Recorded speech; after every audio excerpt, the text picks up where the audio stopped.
Be aware and not allow the corruption, the black eye, and the dark cloud that is looming over the Mahoning Valley to continue.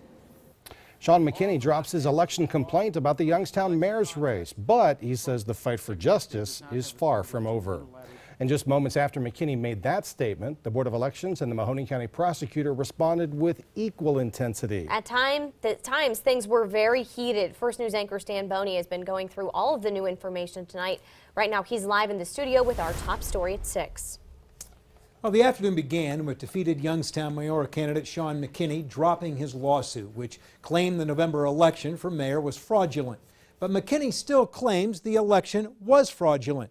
And so after McKinney's announcement, Board of Elections officials and the Mahoning County prosecutor held their own news conference to call McKinney's claims baseless and outright lies. The Board of Elections had on display all the evidence that was provided to McKinney and his lawyers. Prosecutor Paul Gaines went one by one through McKinney's allegations, and there were about 10 of them. Gaines saying there was no evidence proving that any of them were true. Board of Elections members Dave Beatrice called out Youngstown Councilwoman Basha Adamczak for aiding McKinney. And when the news conference was over, Beatrice and Adamczak had words.